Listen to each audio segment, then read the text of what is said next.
自动挡变速箱啊，档位越多它就越好吗？现在来看看啊，地表最强10AT凯迪拉克的这家伙10个前进档，听起来啊就很省油。现在啊出现了一个异响，等会儿咱们拆下来看看啥情况。我们看看这个地表最强变速箱啊，就是与众不同，变速箱还给穿个马甲呢。看这家变速器这口造出给我一个拳头大了。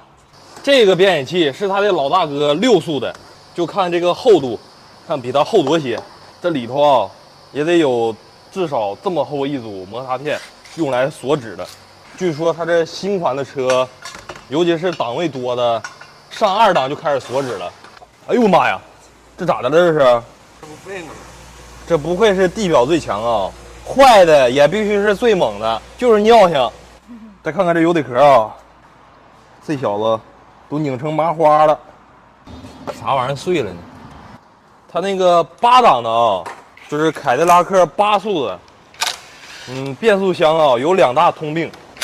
第一个通病呢，就是换挡或者是挂档的时候有顿挫，多数啊都是这个阀体里面阀芯磨了，或者是电磁阀啊工作疲劳了导致的。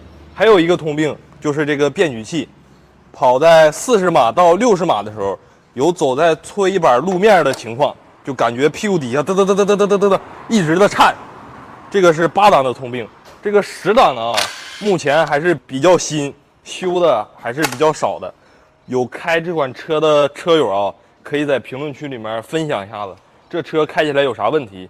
据说啊，8速的那个顿挫和这个挂档冲击这块啊，这个10档的还是延续了这个老通病。你们有开着有感受到的，可以分享分享。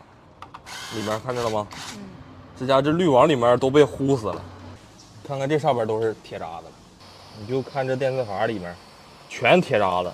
这电磁阀工作的时候它是有磁场的，有磁极感应的，然后它一给电吧就吸，一吸那铁渣子就全糊上了，糊上了之后就容易爆故障，就容易报错。哎呦妈呀，这小子是负责干啥的？这家伙都糊死了。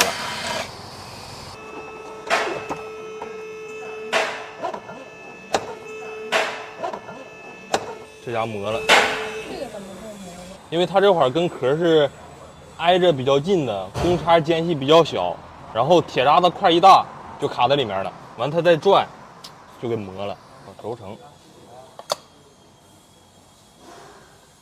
这也有点磨，那也磨了，应该就铁渣子搅进去了。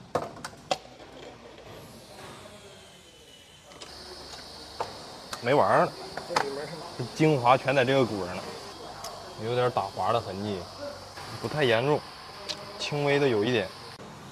1套、2套、3套、4套、5套、6套，6组离合器11个档的，还有个倒档啊。对呀，这个油泵的齿啊磨了，那齿都已经打掉了，都已经干成豁牙子了。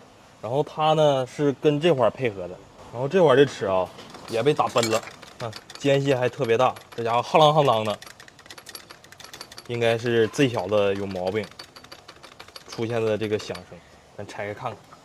哎，这小子这是一个什么造型啊？夯啷哈当的，怎么耍圈子呢？哎呀妈呀，看看这壳磨的。再看这头，跟他挨着这玩意儿真遭罪呀！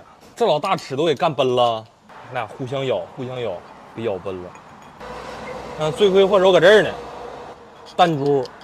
它这弹珠啊，原本应该是这嘎达是个轴承，看这轴承皮子吗？看，哎，这么就对了，这是一套的，这是个轴承。它这个齿轮坏这么严重啊，我分析啊，应该是里面这个珠子磨了，这个轴承皮的平面是磨的麻麻赖赖的。看它这个槽，就这接触面都还没有一个小螺刀粗呢，再加上这个珠子本身它就小，就这么大点儿，然后它这个珠子磨了之后就容易跳出来，因为它这个齿是吸油的，就是给油泵供油的。车只要一发动，变矩器一工作，它这个齿就会转。所以说它这个齿啊，是变速箱里面工作量是最大的。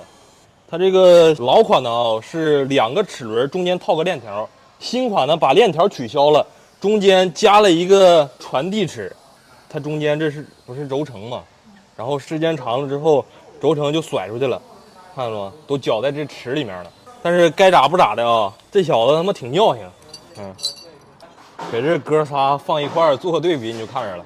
这小子他是搁中间的，看给这俩小子刮啥样，这齿都快刮没了，这家坏的更严重。这老大的齿都给干崩了，难道这是设计师设计的时候已经想到了这块容易磨，完了这小子加强了吗？